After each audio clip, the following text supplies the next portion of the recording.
Hey guys, welcome back to On the Throne, a day late because of Memorial Day, but we're here to talk about Blackwater, sort of the episode that this season has been building to, and really had a real Helm's Deep quality to it, if I can reference Lord of the Rings, where this episode almost retroactively gives shape to the whole season going forward, which was a busy season so far. Yeah, this is an episode, obviously, if you're a fan of the book, you've been really waiting for, but even if you haven't read the books, you kind of been waiting to see two of these would-be kings really battle it out. This is a TV show. They don't have the budget of a big movie like Lord of the Rings. Right. Could they pull it off was the question. I think they did an awesome job. Yeah, much anticipated Battle of Blackwater for book fans. Also, something people were nervous about. Would it get the proper treatment? You heard a lot about that preseason.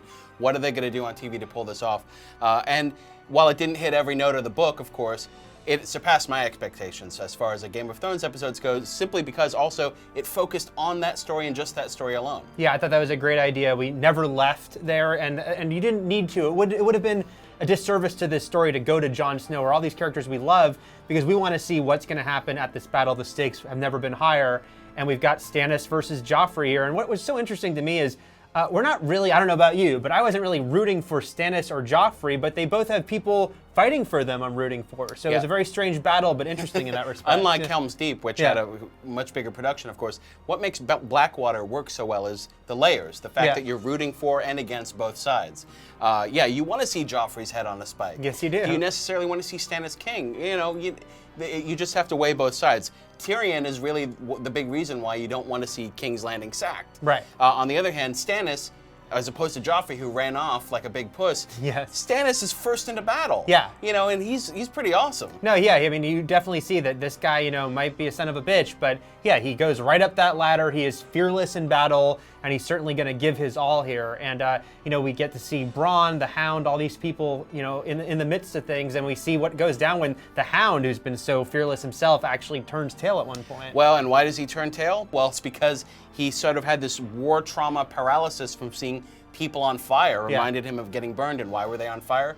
Because of the wildfire. Tyrion's plan, the Imp's plan, worked spectacularly. Yeah, the whole episode, you know, it was really Tyrion's triumph. I mean, he was great the whole start to finish. He led his guys into battle. The fact that, you know, when Joffrey turns, he's like, all right, I'll take over. Gives an excellent speech that was a great sort of rousing speech talking about don't fight for Joffrey, you know, fight for yourselves. That really did get everyone sort of built up to go and fight once again.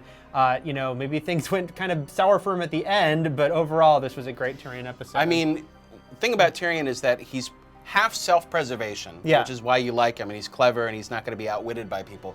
But then there's this whole other side that really came out in this episode, another Emmy episode for Peter Dinklage, I suppose, where it's like, it's more than self-preservation. It's like, if it was just self-preservation, he would have hid somewhere. He would have like done his best, but he was leading these men. He was protecting this city, and a lot of it had to do with his namesake. Yeah, and you know, we see at the end, you know, we don't know when we leave off, how is Tyrion? Is he alive? You know, is he disfigured? And we don't know why he was attacked. We can guess, but you know, he was attacked by someone on his side. You might not have caught that in sort of the confusion of everything, but that was, you know, one of the Kingsguard. Right.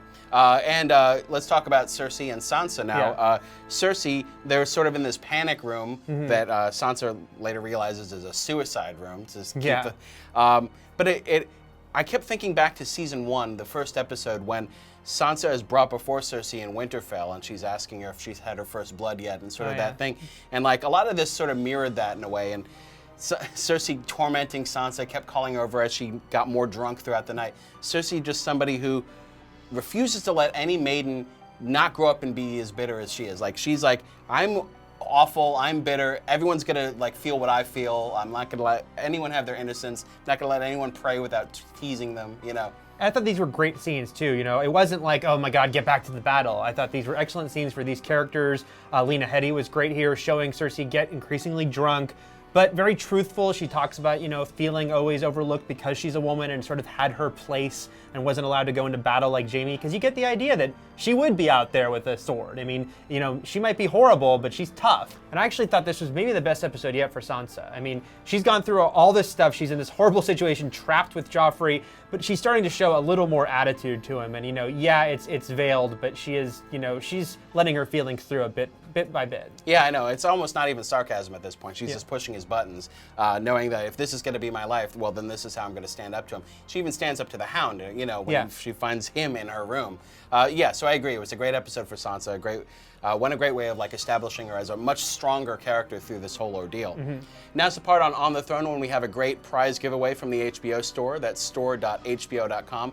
This week's theme is Stannis Baratheon versus the Lannisters. So we've got some from both houses to give you. So we've got a Lannister t-shirt, a Lannister pint glass, and a Stannis Baratheon t-shirt, which is pretty cool because he made his own sigil, as you saw on the show, where it's a stag with a flaming heart. So it looks pretty cool. All you have to do to enter to win is to send us an email at winordie@ign.com. Tell us your favorite part of this episode, Blackwater, and please feel free to just say the whole effing thing because it was awesome, and it was definitely our favorite episode of the season.